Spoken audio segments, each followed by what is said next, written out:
नमस्कार दोस्तों, मैं आपका दोस्त पुनीत और आप देख रहे हैं आपका YouTube चैनल डिफेंस अस्त्र। दोस्तों, आज हम इस वीडियो में चाइना के S-400 और भारत के राफेल के बीच में एक कंपैरिजन करने वाले हैं। दोस्तों, जानेंगे कि यदि भविष्य में कभी भारत और चाइना के बीच में युद्ध होता है तो भारत का राफेल कैसे चाइना के S-400 के सामने अपने टारगेट को मार गिरा पाएगा। और दोस्तों, जानेंगे कि इन दोनों में से किसके जीतने के चांस ज्यादा होंगे।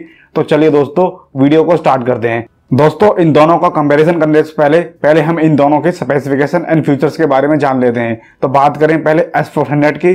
S-400 ट्राइम दुनिया का बेहतरीन एयर डिफेंस सिस्टम है। S-400 को इस प्रकार से डिजाइन किया गया है कि यह सभी प्रकार के टारगेट को मार गिरा सके, जैसे बैलिस्टिक मिसाइल, क्रूज मिसाइल, लड़ाकू विमान, UAV, बॉम्बर्स। यह इन सब टारगेट को मार गिराने में सक्षम है। दोस्तों, S-400 में 4 तरह की मिसाइलें लगी हुई हैं।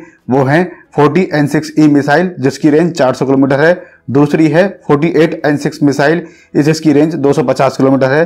तीसरी है 9M96E2 मिसाइल, जिसकी रेंज 120 किलोमीटर है। और इसकी आखिरी मिसाइल 9M96E मिसाइल, जिसकी रेंज 40 किलोमीटर है।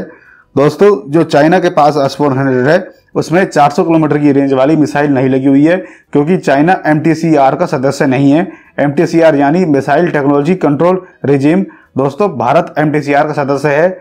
दोस्तों, चाइना के पास जो S-400 है उसमें 250 किलोमीटर की रेंज वाली मिसाइल लगी हुई है। और दोस्तों, जो दिसंबर में भारत को S-400 मिलेगा उसमें 400 किलोमीटर की रेंज वाली मिसाइल लगी होगी। यह चारों मिसाइलें S-400 के रडार के द्वारा कंट्रोल की जाती हैं।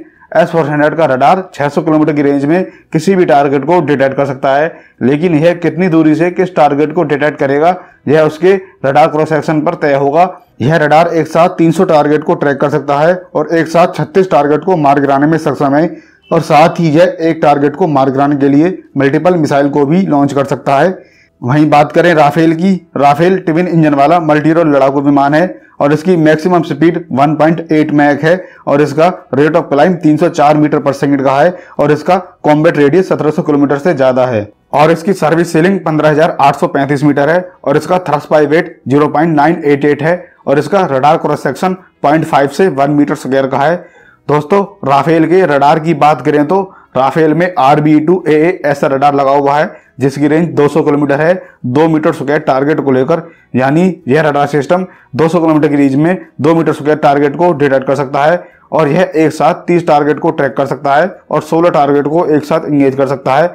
और साथ ही राफेल का radar 70 degree up and 70 degree down के साथ किसी भी टारगेट को 200 किलोमीटर की रेंज में डिटेक्ट कर सकता है। बात करें राफेल के सेंसर की तो राफेल में स्पेक्ट्रा का इलेक्ट्रॉनिक काउंटर मेजर सिस्टम लगा हुआ है और साथ ही इसमें infrared search and track IRST system भी लगा हुआ है। इसकी IRST सिस्टम की रेंज 90 किलोमीटर है। दोस्तों, आपको इसके सेंसर के बारे में जानना हो तो आप मेरी पुरानी वीडियो को देख सकते हो। मैं वीडियो का लिंक आई बटन में दे दूंगा। राफेल के आर्मामेंट की बात की जाए तो राफेल में 14 हार्डपॉइंट लगे हुए हैं और यह अपने साथ 9,500 किलोग्राम तक का पेलोड ले सकता है। राफेल लड़ाकू विमान में जो एयर टू एयर मिसाइल लगी है वो है मीटियोर मिसाइल। इस मिसाइल की रेंज 150 किलोमीटर है। राफेल लड़ाकू विमान में जो एयर टू ग्राउंड मिसाइल लगी है वो है स्टॉर्म शैडो स्कैल्प मिसाइल। इस मिसाइल की रेंज 500 किलोमीटर है। दोस्तों, राफेल में भी ब्रह्मोस मिसाइल को लगाया जा सकता है और इस ब्रह्मोस मिसाइल की रेंज 290 किलोमीटर की है। और दोस्तों, आपको पता ही होगा कि ब्रह्मोस मिसाइल को अपग्रेड किया जा रहा है और फ्यूचर में ब्रह्मोस मिसाइल की रेंज 450 से 600 किलोमीटर के बीच होगी। दोस्तों, राफेल में एक प्लस पॉइंट यह भी है कि यह ASMPA न्यूक्लियर मिसाइल को भी फायर कर सकता है। इस मिसाइल की रेंज 500 किलोमीटर है। साथ ही दोस्तों, राफेल में 2 तरह की एंटी रेडिएशन मिसाइल भी लगी हुई हैं। पहली है भारत की स्वदेशी DRDO द्वारा बनाई गई NGARM मिसाइल। इस मिसाइल की रेंज 100 किलोमीटर है। और दूसरी मिसाइल है HARM यानी high speed anti radiation missile. इस मिसाइल की रेंज 150 किलोमीटर से ज्यादा है। दोस्तों, अब हम इनका कंपैरिजन करते हैं। दोस्तों, हम मान के चलते हैं कि चाइना के पास एक ऐसा टारगेट है जो S-400 की 3 से 4 बैटरी से प्रोटेक्टेड है। अब इसमें पता है कि एक राफेल लड़ाकू विमान तो जाएगा नहीं उस टारगेट को मार गिराने के लिए। कम से कम राफेल के साथ 10 से 12 विमान होंगे। वैसे तो दोस्तों, राफेल को लेकर कोई कंफर्मेशन नहीं है कि इसमें ब्रह्मोस मिसाइल लगी है या नहीं। क्या पता राफेल में ब्रह्मोस मिसाइल लगी हो, वो हम कह नहीं सकते जब तक कोई ऑफिशियल कंफर्मेशन नहीं आ सकती। दोस्तों, हम इमेजिन करें कि ब्रह्मोस राफेल में लगी हुई है और इसकी रेंज 290 किलोमीटर है और इमेजिन करें कि 6 राफेल लड़ाकू विमान में ब्रह्मोस मिसाइल लगी है और 6 राफेल में स्कैल्प मिसाइल लगी है जिसकी रेंज 500 किलोमीटर है।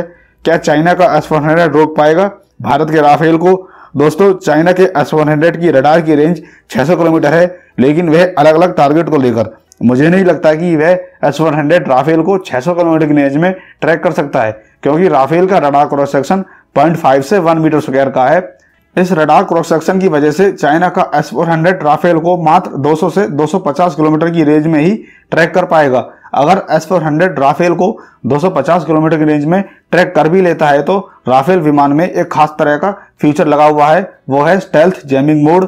यह मोड दोस्तों स्पेक्ट्रा के इलेक्ट्रॉनिक काउंटरमेजर सिस्टम में दिया हुआ है। इस स्टेल्थ जैमिंग मोड की वजह से कोई भी लड़ाकू विमान अपना रडार सिग्नेचर को कम भी कर सकता है। इस फंक्शन की वजह से राफेल दुश्मन के रडार से निकलने वाली जैमिंग तरंगों को मिसगाइड कर सकता है, जिसकी वजह से दुश्मन को राफेल की लोकेशन तो मिलेगी लेकिन वो फेक होगी। ऐसे में दोस्तों यदि चाइना का S-100 राफेल को ट्रैक भी कर लेता है तो भी S-100 के पास राफेल की सही लोकेशन नहीं पहुंच पाएगी, जिसकी वजह से राफेल S-100 से बच पाएगा। और हम मान के चलते हैं कि यदि चाइना के S-100 को राफेल की सही लोकेशन भी मिल जाती है तो भी वह सिर्फ 250 किलोमीटर की रेंज वाली मिसाइल को ही छोड़ सकता है, क्योंकि चाइना के S-100 में 400 किलोमीटर की वाली मिसाइल नहीं लगी हुई है। दोस्तों यदि चाइना के S-100 को राफेल को मार गिराना है तो वो सिर्फ 250 किलोमीटर की रेंज में ही मार गिरा सकता है, लेकिन राफेल तो अपने टारगेट को 400 से 500 किलोमीटर की रेंज में ही मार गिरा सकता है स्कैल्प मिसाइल और ब्रह्मोस के द्वारा। इसका मतलब राफेल को 250 किलोमीटर की रेंज में जाने की जरूरत ही नहीं पड़ेगी, उससे पहले ही राफेल अपने टारगेट को मार गिरा सकता है। लेकिन S-400 भी इन मिसाइलों को 250 किलोमीटर की रेंज में मार गिराने में सक्षम है। राफेल को दोस्तों एक तरह से ही अपने टारगेट को नष्ट करना पड़ेगा। वह ज्यादा से ज्यादा ब्रह्मोस और स्कैल्प मिसाइल को फायर करे, क्योंकि दोस्तों ब्रह्मोस दुनिया की सबसे बेहतरीन सुपर क्रूज मिसाइल है और वह पेड़ की ऊंचाई तक भी उड़ सकती है, जिसकी वजह से इसे कोई भी रडार आसानी से ट्रैक नहीं कर सकता। इस वजह से ब्रह्मोस मिसाइल को मार गिराने के लिए S-400 के लिए भी आसान नहीं होगा। राफेल ब्रह्मोस के द्वारा ही अपने टारगेट को मार गिरा सकता है, लेकिन S-400 राफेल को नहीं मार गिरा सकता। इस वजह से एडवांटेज राफेल के पास होगा। दोस्तों आपको क्या लगता है, क्या राफेल चाइना के S-400 के सामने अपने टारगेट को मार गिरा सकता है? आप मुझे कमेंट करके भी बता सकते हो और मैं कोशिश करूंगा आपके कमेंट का रिप्लाई करने की। दोस्तों मेरे हिसाब से एडवांटेज राफेल के पास हो सकता है, क्योंकि राफेल का रडार क्रॉस सेक्शन काफ़ी कम है और उसे 250 किलोमीटर की रेंज में जाने की जरूरत नहीं पड़ेगी, क्योंकि चाइना का S-400 मात्र 250 किलोमीटर की रेंज में ही राफेल को मार गिरा सकता है। वहाँ एडवांटेज राफेल के पास होगा। दोस्तों आपको क्या लगता है, क्या राफेल चाइना के S-400 से जीत सकता है? यदि कभी ऐसी नौबत आती है तो आप मुझे कमेंट करके भी बता सकते हो। और दोस्तों आपको आज का वीडियो पसंद आया हो तो वीडियो को लाइक कीजिएगा और चैनल को सब्सक्राइब करके नोटिफिकेशन बेल को जरूर दबा देना, ताकि आपको हमारी लेटेस्ट वीडियो का नोटिफिकेशन मिलता रहे।